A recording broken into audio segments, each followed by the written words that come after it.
Halo sis and bro, korupsi seakan masih jadi kutukan yang sulit diberantas di negeri ini. Setiap tahun semakin merajalela dan angkanya terus meningkat. Selama periode semester 1 2023 saja, KPK bilang sudah ada ribuan laporan dugaan korupsi yang berasal dari lingkungan pemerintahan.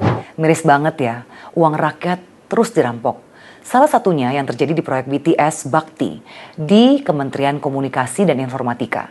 Gak main-main loh, nilainya fantastis, lebih dari 8 triliun rupiah. Tahu nggak sis and bro, kalau uang sebesar ini dialokasikan untuk anggaran biaya pendidikan, bisa biayai berapa anak ya? Sis and bro, yuk kita hitung sama-sama. Setiap tahun ada sekitar 3,7 juta orang lulusan SMA dan sederajat. Tapi hanya sekitar 1,9 juta yang terserap ke perguruan tinggi. Jadi masih ada 1,8 juta siswa penerus bangsa yang nggak bisa melanjutkan ke bangku kuliah setiap tahunnya. Dengan asumsi nilai beasiswa unggulan per orang, duit korupsi BTS 8 triliun ini bisa mengurangi hampir 25% dari lulusan SMA yang tidak terserap. Dengan uang sebesar ini, kita bisa memberikan beasiswa kepada 400.000 lebih anak-anak berbakat yang terkendala finansial.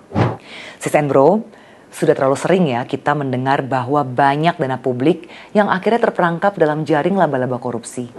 Karena itu PSI menuntut KPK segera membentuk sistem pencegahan penindakan korupsi yang efektif dan mengusut tuntas kasus-kasus korupsi termasuk kasus korupsi di BTS ini. Selain itu PSI juga mendesak DPR untuk segera mengesahkan RUU perampasan aset. Bagi PSI, RUU ini sangat penting dalam memberantas korupsi.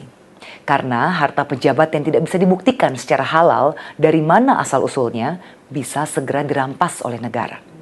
Sis and bro, sebagai partai yang punya DNA anti korupsi, PSI akan terus konsisten melawan korupsi. Yuk, dukung PSI, lawan korupsi. Salam solidaritas. PSI Partaku.